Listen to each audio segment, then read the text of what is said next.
Olá, bonitinhos! Eu sou a Gleice Couto e no vídeo de hoje vou responder a perguntas de vocês sobre revisão de texto em mercado editorial. Mas, antes de tudo, não se esqueça de curtir o vídeo e de se inscrever no canal, acionando o sininho aí do lado e também as notificações do seu celular. Assim você vai sempre saber quando tem vídeo novo, além de ajudar no crescimento do canal.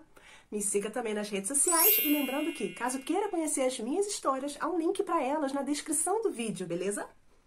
Bem, meu povo, nas minhas redes sociais eu pedi aos meus bonitinhos que me enviassem dúvidas que eles tivessem sobre revisão de texto, publicação independente e mercado editorial. Eu reuni o que me perguntaram e cá estou eu respondendo tudo neste vídeo. Algumas perguntas eram parecidas, então eu juntei tudo em 10 perguntinhas. Vamos a elas? Primeira pergunta, o Marcos e outras pessoas também perguntaram: tenho curiosidade de saber como você conseguiu entrar no mercado. Eu me formei em letras há pouco tempo e tenho achado difícil. Então, é difícil mesmo, é um pouco difícil. Eu sou graduada em jornalismo, mas eu só fui entrar no mercado editorial mesmo um pouco antes de eu fazer a minha pós de língua portuguesa, lá por volta de 2011, 2012, que eu comecei a fazer a pós, eu terminei em 2014. E, na verdade, o que me deu abertura mesmo foi ter um blog de literatura. Porque aí eu comecei a conhecer pessoas no mercado editorial. E tem sempre algumas boas almas que acabam te dando uma chance de você mostrar o seu trabalho. Então eu peguei um trabalho, aí peguei outro, e aí fui indo. Mas realmente é difícil. É um mercado muito fechado. E mesmo hoje, depois de quase 10 anos trabalhando nele, por exemplo, tem algumas editoras para as quais eu nunca nem consegui fazer um teste, ter abertura para fazer um teste. Mas não é impossível não, tá? Eu só sou bem realista. É difícil, mas você consegue, dá sim. E é importante lembrar que revisão de texto não é só mercado editorial. Tem muitas outras áreas em que o revisor de texto pode trabalhar. Eu mesma, por exemplo, eu já trabalhei revisando textos jurídicos e até diário oficial. Então, gente, há muitas oportunidades. Pergunta 2 é a pergunta da Gabriela e também de outras pessoas. Vamos lá. A revisão acontece só quando o livro está pronto ou conforme o processo de escrita, a cada capítulo pronto? Olha, Gabriela, em editora, geralmente, somente após o livro pronto. Mas eu já peguei revisão urgente. O livro ele foi desmembrado e revisado por 4 pessoas e os capítulos foram chegando aos poucos para a equipe revisar. Foi uma loucura. É uma loucura quando isso acontece. Mas isso não é comum acontecer. Eu acredito que isso aconteça mais no processo de tradução de livros enormes, ou então com lançamento simultâneo no exterior e aqui no Brasil, e aí o prazo é apertadíssimo, e aí às vezes a editora divide a tradução do livro. Mas em revisão de texto isso não é comum. Pergunta 3, a Ingrid quer saber o seguinte: minha dúvida é a respeito do número de pessoas que participam desse processo e do impacto do prazo na revisão. Tenho essa dúvida porque já notei em mais de um livro alguns problemas no final do livro e me dá uma sensação de que a qualidade da revisão vai caindo conforme o prazo vai chegando. Mas só em alguns livros mesmo. Então, Ingrid, número de pessoas que participam do processo de revisão. Depende. As editoras, elas trabalham de maneiras diferentes. Na verdade, esse assunto ele é meio complexo, porque há um mundo ideal e um mundo real. No mundo ideal, há o preparador de texto, há o revisor 1, há o revisor 2 e há o revisor de prova. Todos eles bem remunerados e com prazos razoáveis para que façam o trabalho de cada etapa. Mas nem sempre isso é o que acontece. Geralmente há apenas 2 ou 3 dessas etapas e com prazos super apertados. Então, isso que você comentou, de que à medida que você vai lendo o livro, você vai percebendo que a qualidade vai caindo, isso realmente pode acontecer. Claro que não é o ideal. Só que muitas vezes os erros que passam é mais culpa de um processo mal elaborado do que do revisor, coitado, que acabou tendo que ler 40 laudas em um dia para cumprir um prazo super apertado. Pergunta 4. A Maria Joana quer saber quantas vezes um livro é revisado. Acabou que eu meio que respondi na pergunta anterior, né? Geralmente, um livro passa por 3 revisões. Geralmente, tá? Mas eu já trabalhei para algumas editoras que fazem 5 etapas de revisão. Gente, juro, é o céu quando isso acontece. É o céu, porque você vê o cuidado com o conteúdo. Mas assim, eu entendo também que 5 etapas tem um custo maior, você precisa de um prazo maior, coisas que às vezes a editora não tem condições de levar adiante. 5 é a pergunta do Paulo. Tem alguma diferença entre revisar livro de ficção e de não ficção? Sim, nossa, tem muita diferença. No livro de ficção, por exemplo, você costuma ter mais flexibilidade em questões de adequação linguística, do uso informal da língua. No de não ficção, geralmente você segue mais a norma culta. Mas é claro, gente, que isso tudo depende do livro, do estilo do autor, do público-alvo. Mas, sim, tem diferença. Pergunta 6 é a pergunta da Ana. A minha amiga está escrevendo um livro, ela já escreveu mais de 120 páginas, não sabe nem por onde começar para publicar. Como seria esse processo?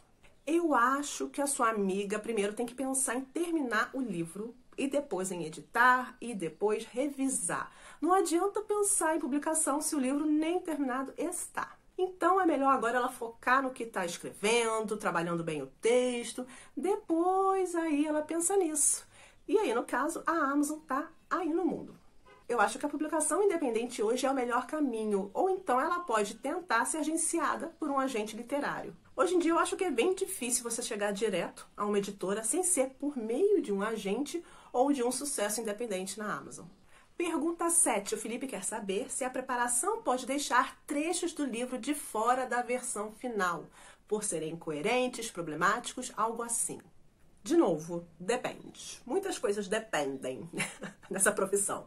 Olha só, tem 2 casos. Se o livro ele é brasileiro e se o preparador achar algum trecho problemático ou incoerente, ele pode excluir, sim, esse trecho e explicar para o autor ou para o editor os motivos de ter feito aquela exclusão.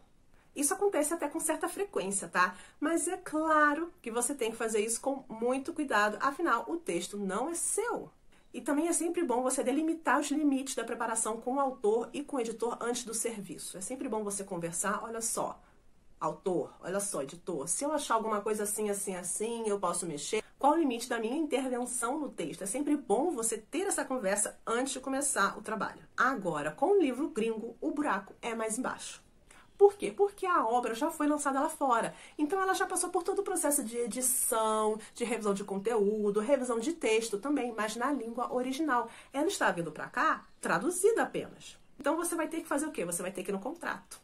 Alguns contratos prevêem que seja extraído ou modificado até 5% do livro, por exemplo. Pode ser mais, pode ser menos, depende do contrato. Eu vejo essas modificações acontecendo mais com livros de não ficção do que com livros de ficção. Certa vez, em um livro, um capítulo inteiro teve que cair, teve que tirar esse capítulo, porque o conteúdo desse capítulo havia algumas orientações que iam de encontro ao nosso ECA, que é o Estatuto da Criança e do Adolescente.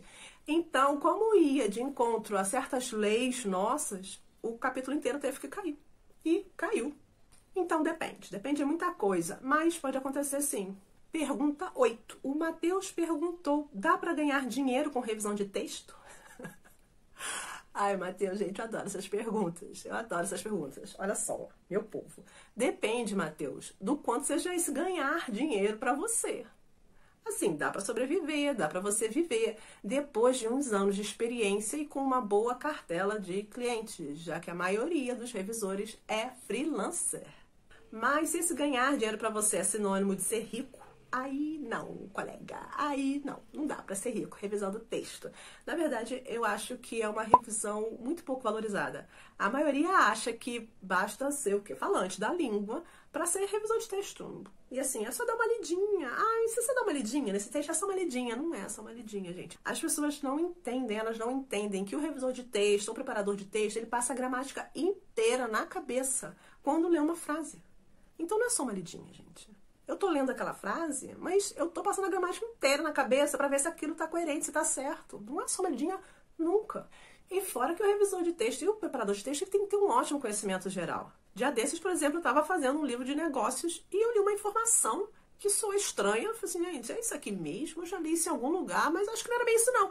E aí eu fui pesquisar e realmente a informação estava errada. Mas era uma informação super nichada. Então, quer dizer, eu só sabia daquilo porque eu tinha algum tipo de conhecimento geral, alguma outra coisa que eu li em algum momento da minha vida e eu retive aquela informação. Então a informação ela só soou estranha para mim porque eu tinha aquele conhecimento em administração, entende? Mas poucos veem isso e raros são os dispostos a pagar por isso. Pergunta 9. A Carla me perguntou sobre dicas de livros para quem quer se aprofundar sobre revisão de texto. Olha só, fora gramática, dicionários, que são livros do uso dia a dia, né? Eu acho que se eu tivesse que indicar um único livro, seria o Além da Revisão, do Aristides Coelho Neto. Ele é publicado pela editora Senac. Esse livro está fora de catálogo, mas eu acho que você ainda o encontra em sebo. É esse livro aqui, ó. Tá? Ele é ótimo, gente. Eu acho que quem quer saber mais sobre revisão de texto, se aprofundar, eu acho que tem que ler esse livro. Eu posso depois fazer um vídeo, se vocês se interessarem, mostrando o conteúdo, falando um pouco mais sobre esse livro, tá bom? E por fim, a pergunta 10. O João quer saber se ser escritora me ajuda a revisar texto. Sim, João, muito. Ajuda sim. Aliás, eu acho que toda pessoa que quer trabalhar com o mercado editorial tem que fazer um curso de estrutura narrativa. Ainda mais se ela quiser trabalhar com livros de ficção. Mesmo que o revisor não vá mexer na estrutura da narrativa, o preparador de texto pode sugerir modificações quando está trabalhando em obras brasileiras, como eu comentei aí em uma pergunta passada. Então, eu realmente acho um diferencial você entender a estrutura da narrativa. Enfim, gente, é isso. Esse foi o vídeo de hoje. Vocês gostaram? Espero que assim, olha só.